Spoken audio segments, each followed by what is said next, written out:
चलिए दोस्तों, शुरू करते हैं एक राधिका नाम की लड़की की कहानी।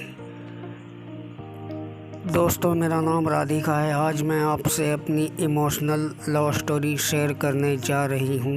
मेरा एक राहुल नाम का बॉयफ्रेंड था। पिछले साल तक मैं उसे अपना सिर्फ दोस्त ही समझती थी, लेकिन जब हम पिछले साल एक पिकनिक पर गए तो मुझे लगा कि मैं उससे प्यार करने लगी हूँ।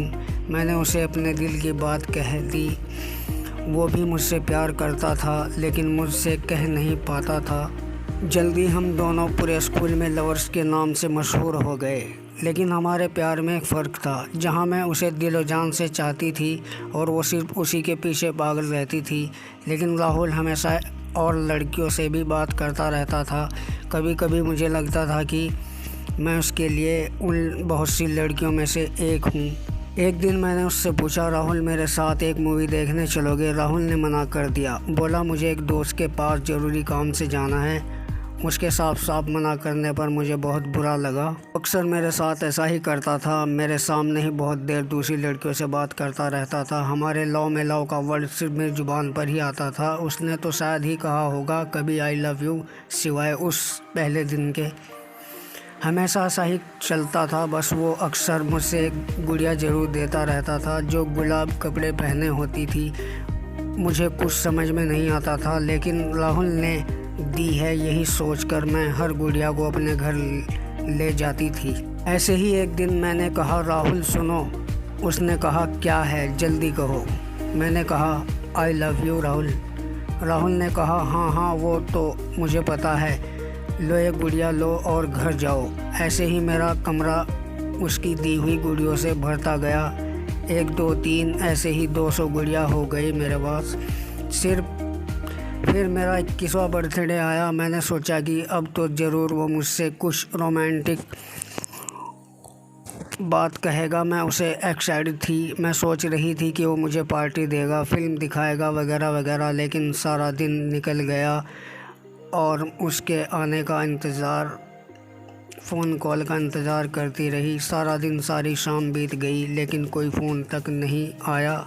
फिर अचानक रात को 12 बजने से ठीक पहले राहुल का फ़ोन आया, बाहर आओ। मैं घर से बाहर आई तो देखा कि राहुल वही गुड़िया लेकर खड़ा है। मुझे उसे देखकर गुस्सा भी आया और उसके आने की खुशी भी। मैंने कहा, ये क्या है? उसने कहा कि ये मैंने दिन में नहीं दी थी, इसलिए अभी दे रहा हूँ, बाय बाय करके वो चला गया। मुझे बहुत बुरा लगा। मैंने पीछे से आवाज़ दी, बोली, राहुल तुम्हें पता है आज कौन सा दिन है? उसने कहा, नहीं, कौन सा दिन है आज? फिर वो चला गया। मैंने गुस्से से कहा, रुको, कहो कि तुम मुझसे प्यार करते हो। राहुल बोला, प्यार इतनी आसानी से नहीं होता और ना ही ऐसे कहा जाता है। इतना बोलकर वो चला गया। मैं रो पड़ी। सुबह होने तक मैं रोती रही। जाने क्यों मैं उससे मिलना नहीं छोड़ पा रही थी और वो हमेशा मुझे एक छोटी सी गुड़िया देता रहा। एक दिन मैं जब स्कूल से बाहर आई तो देखा कि वो एक दूसरी लड़की के साथ सड़क पे जा रहा था। वो उसे लड़की से घुल मिल के बात कर रहा था और मुस्कुरा रहा था, लेकिन मेरे साथ ऐसा कभी नहीं करता था। मैं रो पड़ी। रोते रोते घर आई और उन सारी गुड़ियों पर नज़र डाली जो मेरे कमरे में थी। उसकी दी हुई। मुझे लगा कि ये सारी गुड़िया मेरा मुंह चिढ़ा रही है। मैंने गुस्से में वो सारी गुड़िया उठाई और ज़मीन पे फेंक दी। अचानक उसका फ़ोन आया और बोला, जल्दी से घर के बाहर पार्क में आओ। मुझे गुस्सा तो बहुत आ रहा था, पर मैं चली गई। मिली तो बोली, क्या है? उसने फिर एक बड़ी सी गुड़िया मेरे हाथ में रख दी। मैंने कहा, नहीं चाहिए मुझे तुम्हारी गुड़िया। क्या है ये सब? ना तो मुझे ये गुड़िया चाहिए, ना ही मुझे अब तुमसे मिलना है। ये कह के मैं वो गुड़िया वहीं सड़क पे फेंक दी। पहली बार राहुल की आंखों में कोई इमोशन नज़र आया। उसकी आंखों में आंसू थे और वो बोला, आई एम सॉरी। और वो जाकर उस गुड़िया को उठाने लगा। मैं चिल्लाई, अब उस गुड़िया को उठाने की क्या ज़रूरत है? पड़ी रहने तो उसे वहीं पे। लेकिन वो सड़क के किनारे उसे उठाकर खड़ा हुआ और मेरी तरफ देखने लगा। अचानक एक ट्रक बड़ी तेज़ी से आया, लेकिन राहुल अपनी जगह से नहीं हिला नहीं। मैं चिल्लाई, राहुल हटो हटो, लेकिन वो बस गुड़िया हाथ में लिए मेरी आंखों की तरफ देखता रहा। और इतनी ही देर में उस ट्रक ने राहुल को जोर से टक्कर मार दी। इस तरह राहुल मेरी ज़िंदगी से चला गया। उसके जाने के बाद एक एक दिन मैंने कैसे गुजारा मैं ही जानती हूँ। रो रो के मेरा बुरा हाल था। कई महीने ऐसे ही बीत गए।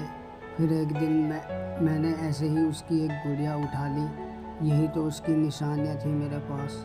मैंने उसके साथ बिताए हुए उन लम्हों को याद करके एक एक गुड़िया उठाने लगी। 1 2 3 और गिनती 453 तक पहुँच गई। मैं रो पड़ी। रोते रोते मेरी उस हाथ की मुट्ठी बन गई जिसमें मैंने गुड़िया पकड़ी हुई थी। अचानक आवाज़ आई, I love you, I love you, I love. मैं चौंक पड़ी। ये राहुल जी की आवाज़ कहाँ से आई? अचानक ध्यान गया कि मैंने गुड़िया के पेट कस के दबाया तो फिर आवाज़ आई, I love you, I love you, I love you. Rahul की आवाज़ अब रुक ही नहीं रही थी। मैंने एक के बाद दूसरी गुड़िया उठाकर उसके पेट दबाया तो आई लव यू की आवाज़ ही आ रही थी। फिर मैंने आखिरी गुड़िया जो मैंने सड़क पर फेंक दी थी वो उठाकर उसका पेट दबाया तो राहुल की आवाज़ आई, राधिका तुम्हें शायद पता ना हो लेकिन मैं तुमसे बेइंतहा प्यार करता हूँ, आई लव यू। मेरी आँखों से आंसू रुकने का नाम नहीं ले रहे थे। मैंने सर उठाया और रोते रोते भगवान से पूछा कि मुझसे इतनी देर से आवाज़ क्यों पता चला कि राहुल मुझसे कितना प्यार करता था। तो दोस्तों, ये थी राधिका की इमोशनल लव स्टोरी जो कभी पूरी नहीं हो पाई। आज भी उसके पास सिर्फ उसकी याद है, उसी के सहारे वो जी रही है। कभी कभी एक गलतफहमी से हम अपना सब कुछ खो देते हैं। इसलिए जो भी फैसला करो सोच समझ के करना चाहिए। मिलते हैं अगली कहानी के साथ, तब तक के लिए।